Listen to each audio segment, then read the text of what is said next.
இருக்கிறது. நாம் பார்க்கலாம், இந்த கரையோரம் இருக்கக்கூடிய கடைசி மனிதரை தற்போது இங்கே பாதுகாப்பாக நடந்து வரக்கூடிய காட்சிகளும் இங்கே அரங்கேறி இருக்கிறது. ஒரு ஆள் முழுகும் அளவிற்கு தற்போது தண்ணீர் என்பதை இருக்குதாமா. நீங்கள் இந்த பகுதியில் சேர்ந்தவரா?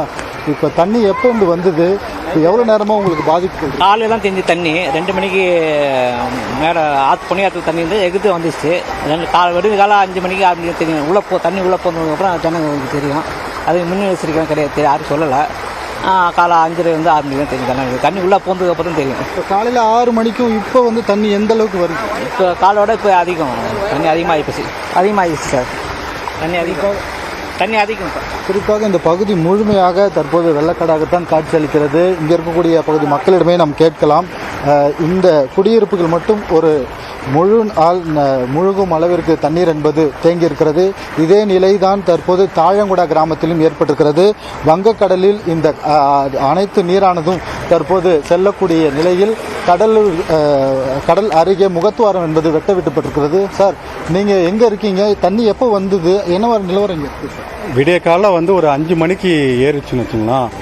5 மணிலேருந்து நாங்கள் பார்த்துன்னு இருக்கோம். கொஞ்சம் கொஞ்சமாக அப்படியே ஏறி இப்போ இந்த அளவுக்கு இருக்குது. எவ்வளோ பேர் இருக்காங்க? இப்போ எல்லாருமே ரெஸ்கியூ பண்ணிட்டாங்க? இல்லை, கொஞ்சம் பேர் தான் ரெஸ்கியூ பண்ணியிருக்காங்க. பேர் மெத்த மேலே இருக்காங்க. அவங்களுக்கு எப்படி கூட்டு வந்த அதிகாரிகள் வந்தாங்களா? அங்கேருந்து கூட்டு வரத்துக்கு அவங்க ஏன் வரல? அதிகாரினா வந்தாங்க. வர மக்கள் வந்து மேலே இருக்கிறோம், அதிகமாகச்சுன்னா இன்னும் ஒரு நாள் சென்று வரோம் சொல்லியிருக்காங்க. சார், நீங்கள் சொல்லுங்கள், இப்போ எந்த அளவுக்கு தண்ணீர் என்பது இந்த இப்போ கரையை உடைச்சிட்டு வந்துட்டு இருக்கு? இந்த அளவுக்கு இடுப்பளவு இருக்குது சார் தண்ணி. உள்ளர வச்சிருந்த ஃப்ரிட்ஜு, வாஷிங் மிஷினு, டிவி எல்லாமே நனைஞ்சு போச்சு.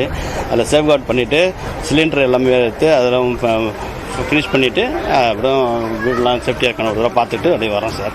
நான் ரொம்ப தண்ணி காலைல 5 மணிலேருந்து ரொம்ப தண்ணி அதிகமாகவே இருக்குது. மக்கள் எல்லோரையும் வந்து வெளியேற்றி சொல்லி எல்லோரும் இப்போ சேஃபான இடத்துக்கு போயிட்டுருக்காங்க.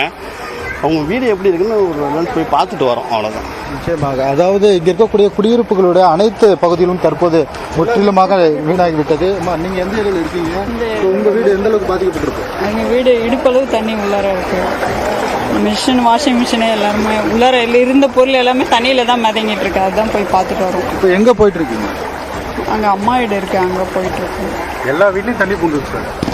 குறிப்பாக இந்த குண்டுப்ளவாடி பகுதி முழுமையாக தற்போது தென்பெண்ணை ஆற்றின் கரையோரம் உடைப்பு ஏற்பட்டதால் தண்ணீர் இன்னும் அதிக அளவில் வந்த வண்ணம் இருக்கிறது. இன்னும் திருவண்ணாமலையில் அதிக அளவில் மழை பெய்தால் இன்னும் அதிக அளவில் வெள்ளப்பெருக்கு ஏற்படும். வங்கக்கடலில் ஏற்கனவே முகத்துவாரம் வெட்டப்பட்டு அங்கு வந்துட்டு தண்ணீர் என்பது கடல் உள்வாங்கி கொண்டிருக்கிறது. இந்த நிலையில் அதிக தண்ணீர் வந்தால் கடலும் தற்போது வெளியே அனுப்பக்கூடிய நிலை ஏற்படும். எனவே உடனடியாக இங்கே இருக்கக்கூடிய மக்களை மீட்டு முகாம்களில் தங்க வைக்க ஏற்பாடு செய்ய வேண்டும் என்பதே இவருடைய அணிவடை கோரிக்கையாக இருக்கிறது.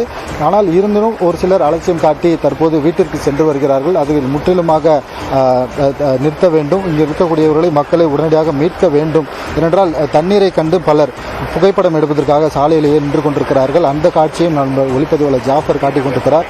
ஏனென்றால் தங்களது உடைமைகளை இழந்து தற்போது அவர்கள் தவித்து வருவதாகவும் தற்போது குற்றச்சாட்டுகளை முன்வைத்திருக்கிறார்கள்.